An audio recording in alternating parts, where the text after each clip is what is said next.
Bismillahirrahmanirrahim. Assalamualaikum warahmatullahi wabarakatuh. Selamat siang sekali lagi bagi rekan-rekan semua dari Fakultas Hukum.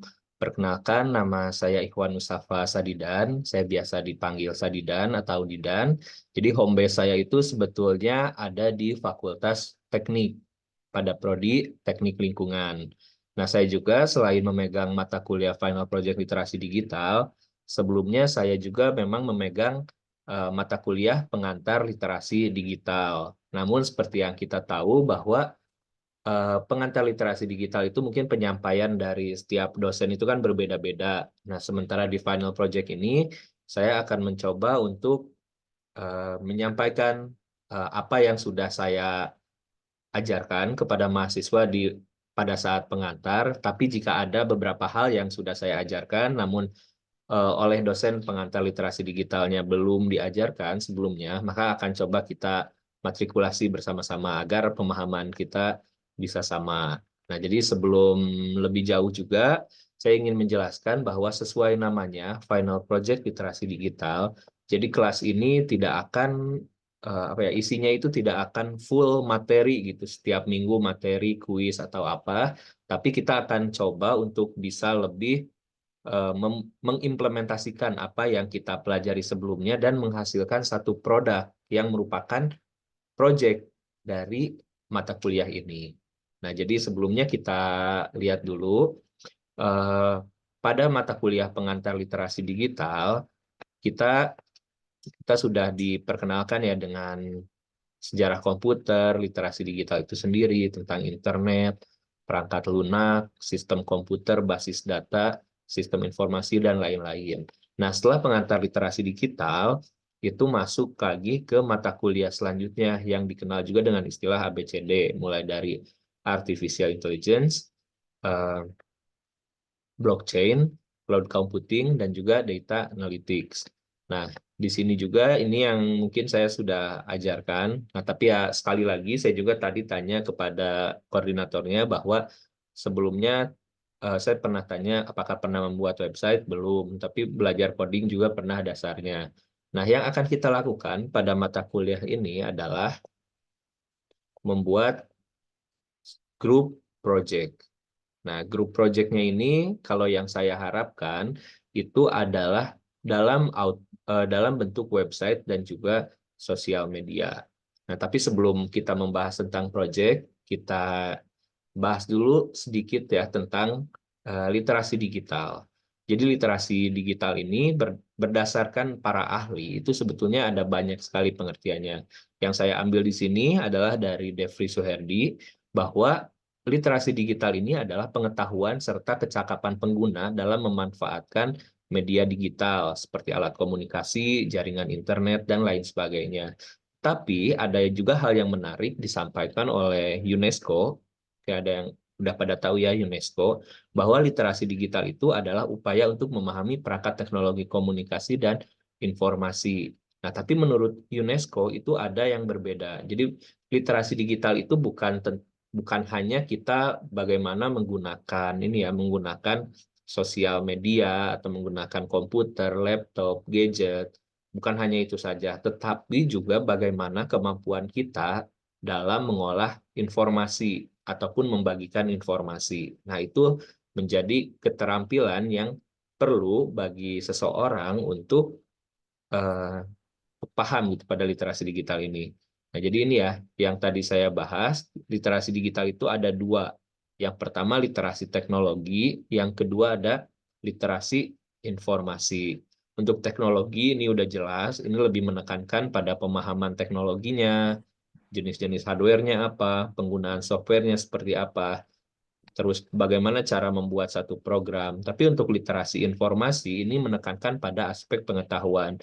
Misalnya ketika kalian mendapatkan informasi nih, apakah ini informasinya benar atau salah, ini informasinya layak di-share atau tidak, apakah ini informasinya valid atau tidak, itu juga termasuk ke dalam bagian dari literasi digital. Jadi perlu diingat, ada literasi teknologi dan ada juga literasi informasi. Nah, dari kedua jenis literasi digital ini, Nah, kita akan berangkat ke dalam satu proyek, yang mana proyek ini akan dilakukan oleh kelompok. Jadi sedikit bercerita juga, kalau di mata kuliah pengantar literasi digital saya sebelumnya, itu setiap mahasiswa itu wajib memiliki website. Setiap mahasiswa ya, bukan kelas ataupun kelompok. Jadi setiap mahasiswa itu mereka wajib membuat website yang mana untuk tugas-tugas tentang pengantar literasi digital itu diupload melalui websitenya masing-masing, sehingga eh, pembacanya itu nanti bukan hanya saya saja dosen, tapi bisa dibagikan secara umum, mengedukasi orang-orang, bisa di-share ke orang terdekat, dan lainnya. Nah, kemudian setelah tugas individu yang membuat website tadi, ada juga kerja kelompok, yaitu membuat sosial media. Sosial medianya itu membahas tentang satu topik, karena saya itu di Prodi Teknik Lingkungan, jadi mahasiswa saya itu membuat beberapa proyek seperti ya mock up-nya saja ya, bukan berarti langsung ada programnya aja. Tapi rancangan program seperti aplikasi penjemputan sampah, kemudian ada aplikasi untuk eh, cek kualitas air, ada aplikasi untuk berbagi informasi lingkungan, pengolahan kertas, dan lain-lain.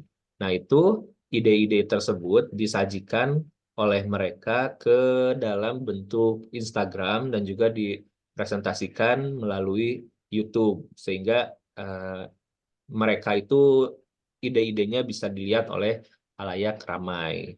Nah, jadi tapi ketika saya tadi tanyakan kepada Alvin, nah di kelas ini belum pernah ada pembuatan website. Tapi Kalau tidak apa, Bapak ya. pembuatan website sudah pernah Bapak di semester kemarin Oh, sudah oleh pernah. Pak Edmund, Oh, sama Pak Edmund ya. Sama Pak Edmund mata kuliah apa tuh? sama literasi digital juga Pak. Oh, literasi digital. Oke, dan jadi kalau memang sudah pernah, nah itu baik, sangat baik sekali, karena sekarang grup project yang akan dilakukan itu bisa dibilang kelompoknya kelompok yang cukup besar.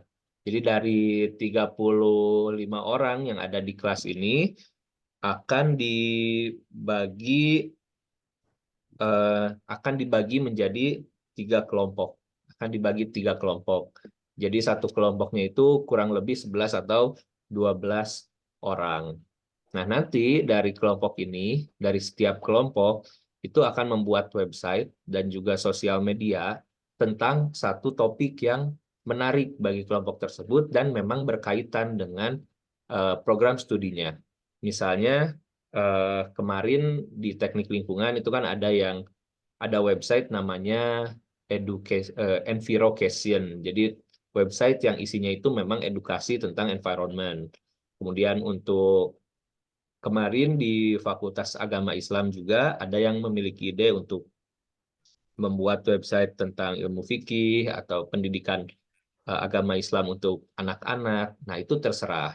Nah, sekarang kalian kan dari Fakultas Hukum nih. Misalnya boleh coba saya tanya Ahmad Angga, biasanya di hukum itu kalian udah belajar apa aja sih yang merupakan mata kuliah program studi gitu, mata kuliah ciri khas program studinya? Hukum Islam, hukum agraria, sama hukum eh, lingkungan. Oh, ada. Oke. Kemudian, nah berangkat dari hal tersebut, eh, nanti kelompok-kelompok tersebut mengambil satu topik gitu. Jadi saya itu jangan terlalu general, misalkan tentang ilmu hukum websitenya. Nah, yang saya harapkan itu bisa lebih spesifik lagi. Misalnya tadi kita ambil hukum agraria. Nah, hukum agraria ini cocok kan dengan kondisi lingkungan yang ada di Kabupaten Karawang, yang mana termasuk juga salah satu kota agraris.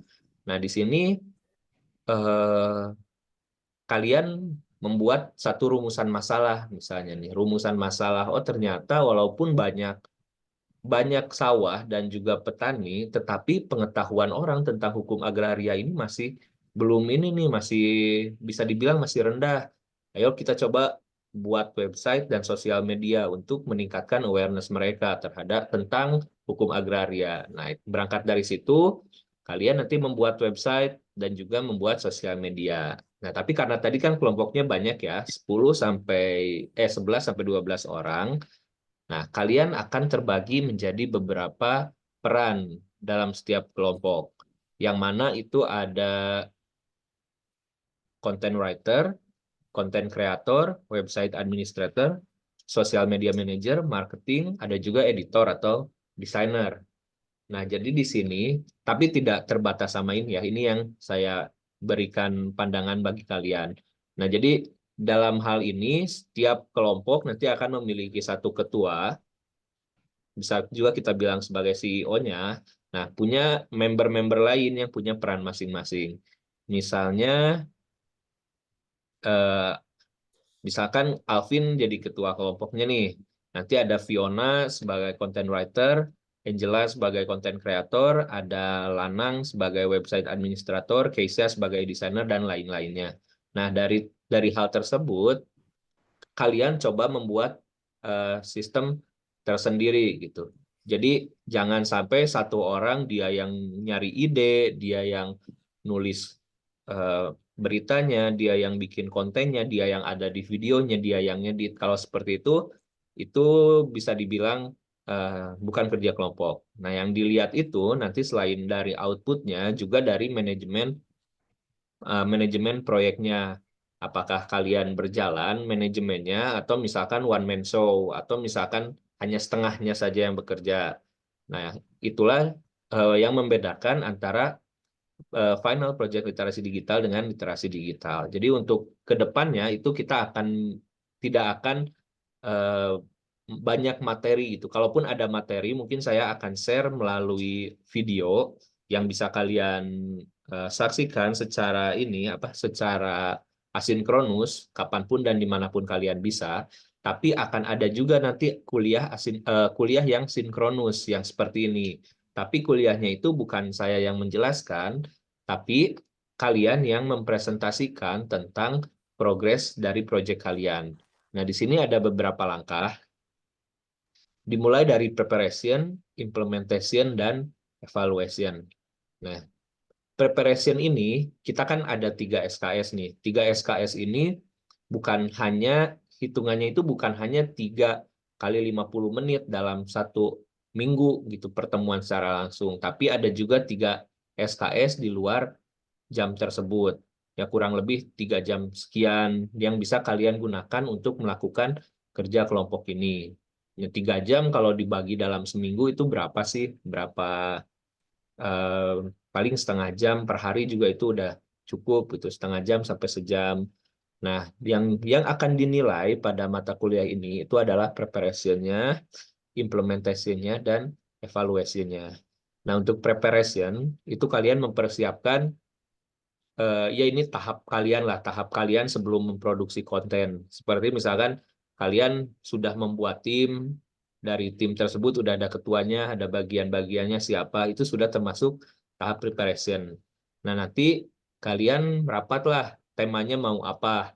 Oke, kalian udah setuju topiknya kita hukum agraria. Nah, nanti dari hukum agraria kalian bikin namanya nih, kan nggak saya nggak, jangan sampai namanya hukum agraria aja gitu. Misalkan ada agraria Sika, misalnya itu eh, edukasi agraria oleh mahasiswa Unsika, itu kan nggak apa-apa. Nah, itu namanya dari situ dibikin sosmednya, lalu kalian bikin seperti planning misalkan, oh minggu ini kita mau bahas tentang apa, minggu depan apa, tentang apa.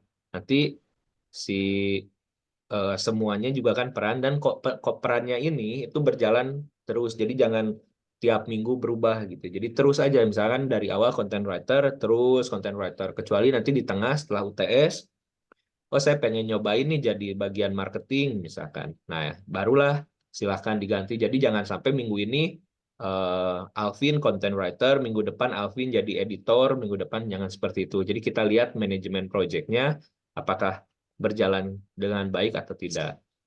Nah, setelah preparation ini, masuklah ke bagian implementation.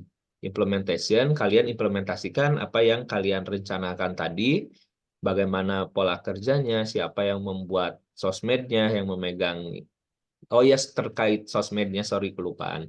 Sosial medianya, ini eh, tidak terbatas itu, minimal satu lah, minimal satu. Kalian boleh pilih apakah kalian mau fokusnya di YouTube misalnya, atau misalkan di Instagram, mau di X atau Twitter, TikTok, itu silahkan. Kalau lebih dari satu itu bagus juga gitu. Cuman yang penting ada satu media yang mungkin kalian paling kuasai nih. Misalnya, oh saya paling yakin ini target pasarnya kalau tentang ini cocoknya di TikTok. Boleh tuh fokus di sana di TikTok. Tapi tetap nanti website dan si TikTok ini dia tetap ada apa ya namanya, ada integrasi. Ada integrasi. Jadi kalau misalkan di websitenya bahas tentang A, ya baiknya di sosmednya juga membahas tentang A. Membahas tentang B, bahas juga tentang B. Nah, itu jadi eh, kalau dalam sosial media itu salah satu poin pentingnya itu adalah ini apa itu namanya, konsistensi dalam membuat konten. Konsistensi dalam membuat konten. Misalnya kalian dalam website nih, di website kalian sudah sepakat bahwa eh, uploadingnya atau postingannya itu diposting setiap hari Kamis, misalkan jam sekian, atau TikTok juga jam sekian. Nah, itu adalah tugas nanti manajer yang membuat polanya. Nah, content writer yang mau nulisnya kapan aja boleh. Misalkan beres kuliah ini saya langsung content writer bikin. Jadi, nah, nanti oleh website administrator sama leadernya atau CEO-nya nanti tinggal dibahas aja kapan nih. Ya udah kita fokus aja setiap Selasa sama Jumat postingnya karena pada jam tersebut termasuk jam yang ramai orang-orang menggunakan internet atau gitu. Nah, itu terserah. Terus sosial media marketing, sosial media manager itu membantu untuk mempromosikan konten-konten yang kelompok kalian buat, baik itu di WhatsApp, di Instagram masing-masing, di Twitter, terserah. Nah, itu sistemnya semua akan saya serahkan kepada kalian. Nah, tahap selanjutnya setelah implementasi itu adalah evaluation atau evaluasi. Inilah yang akan kita lakukan. em, saya tidak sepertinya tidak akan setiap minggu ya, karena setiap minggu itu kan terlalu cepat gitu. Mungkin bisa jadi eh, minggu ini, minggu depan ada tentang pembahasan preparation, nanti 2 minggu kita adakan kelas evaluasi. Nah, saat kelas evaluasi ini, itu setiap kelompok akan mempresentasikan terkait project yang yang kalian kalian buat gitu. Dan evaluasinya ini dari apa? Nah, itu dilihat nanti dari engagement yang didapatkan oleh website dan juga sosial medianya. Engagement itu berupa apa? Berupa pembaca, berupa penonton, berupa followers, seperti itu.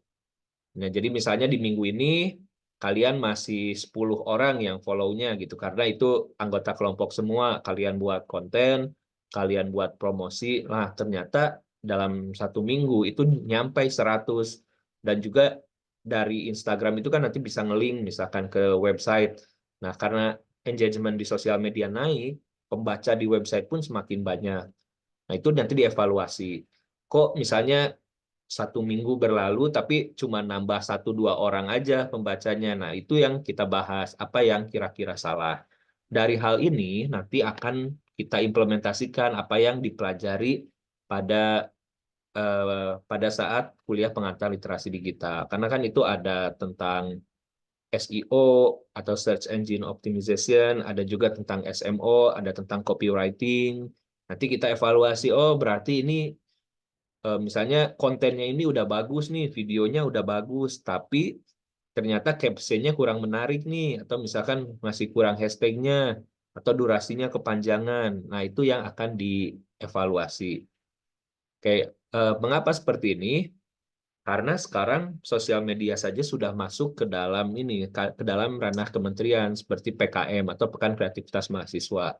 Itu mahasiswa dari berbagai universitas, dari berbagai bidang ilmu sudah mulai menyadari gitu bahwa sebaik apapun pengetahuan mereka, jika tidak bisa disampaikan ke orang-orang, tidak bisa disampaikan dengan menarik ke orang-orang, ya akhirnya ilmunya di situ-situ aja gitu. Tapi jika misalkan bisa dibagikan ke orang-orang dengan target pasar, misalnya anak SMA, biar bisa melek hukum, atau misalkan untuk orang dewasa, Nah, itu juga bagus gitu.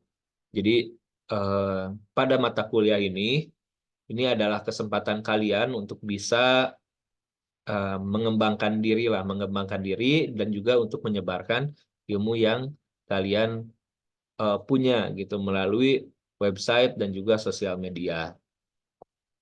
Nah, misalnya kemarin di teknik lingkungan itu ada namanya media ekoliterasi. Jadi ekoliterasi ini khusus untuk membahas literasi-literasi yang berkaitan dengan bidang ekologi ataupun lingkungan. Jadi isinya ada berita lingkungan, kemudian ada eh, apa ya, itu seperti kuliah ya, ada kuliah gitu. Apa yang dipelajari di kuliah teknik lingkungan diolah sedemikian rupa agar lebih menarik melalui video, melalui tulisan dan gambar seperti itu. Nah, jadi eh, itu adalah sekilas pengenalan terkait final project literasi digital. Seperti itu. Jadi sekali lagi kuliahnya itu tidak akan full materi gitu, tidak akan materi setiap minggu kalian mendapatkan materi baru, tetapi kalian nanti akan eh, mendapatkan materi, tapi lebih banyaknya kalian mempresentasikan apa yang sudah kalian implementasikan bagi proyek kalian.